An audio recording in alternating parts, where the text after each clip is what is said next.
Ito na ang ating prinitong ampalaya. Wow! Let's eat! Tapos na. Magugustuhan to ng mga chikiting. Hello everyone. For today's vlog is ampalaya. Our menu for today is ampalaya. Una po natin gagawin ay ang ating pinaka palaman niya sa ating ampalaya. Upang mapakain natin ang ating mga anak ng ampalaya, gawin natin ito. Lalagyan natin siya ng bawang, sibuyas, paminta, konting asin, ang ating bigyan ng konting magic syrup, at ang ating harina. Konting harina lang po, 3 kutsarang harina po sa 1/4 na karne ng baboy. Lagay tayo ng 3 kutsara. Depende po sa kung gusto nyo, kung lalagdagan nyo konti, gawin natin 3. Tsaka 2 itlog. Yung 2 itlog,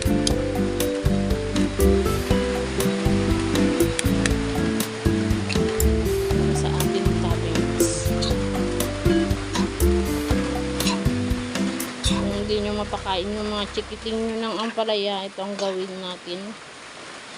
Tamang technique para sa mga bata.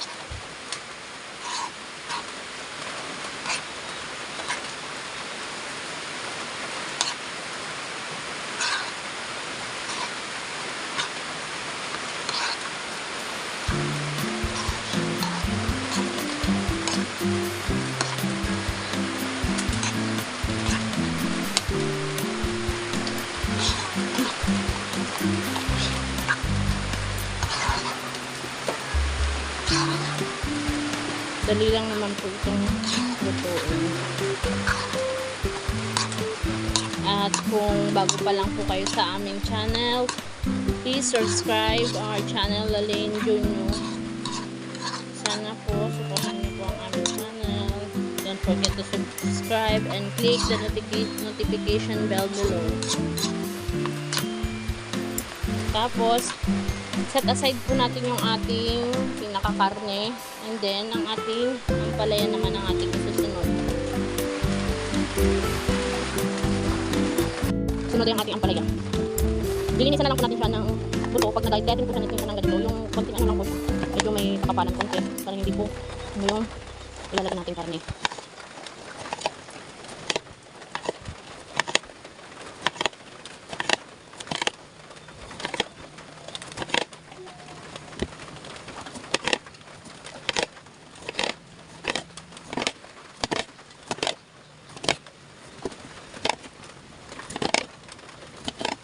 Tapos, lilinisin lang po natin siya sa loob.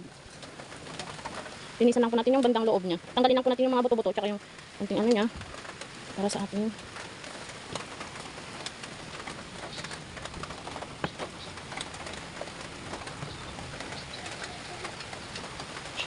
okay, tapos na po ang ating ampalaya. Lagyan po siya natin ng konting asin para matanggal po yung pinaka-pait niya.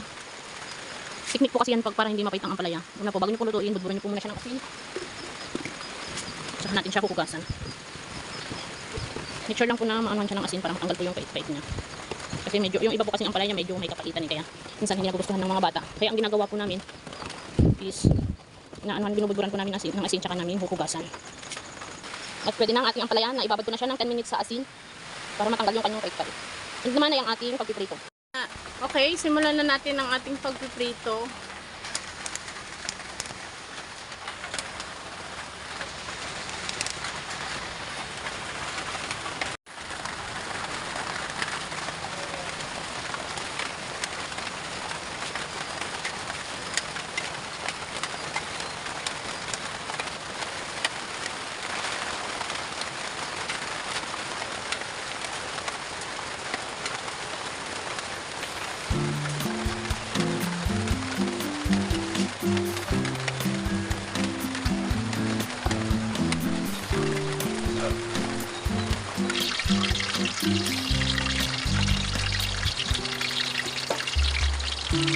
Lagyan lang natin ng karne ang gitna ng ating ampalaya.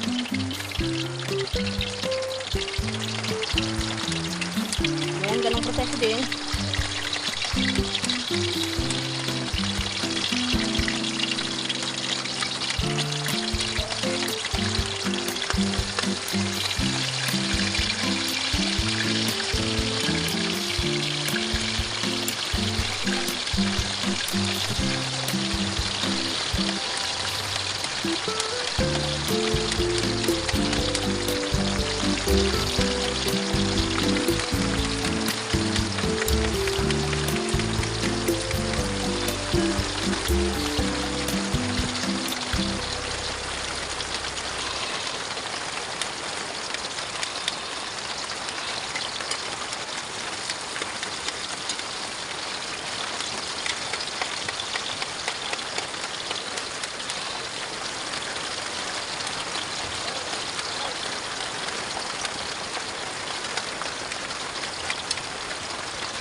Make sure po na balance lang po yung apoy natin para hindi po masunog yung ating ampalaya.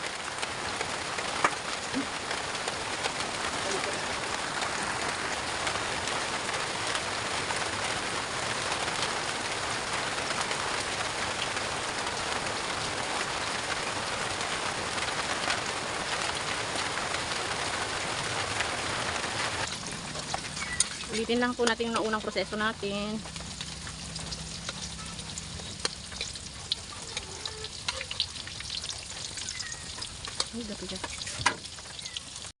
Ito na ang ating prinitong ampalaya. Wow! Let's eat! Tapos na.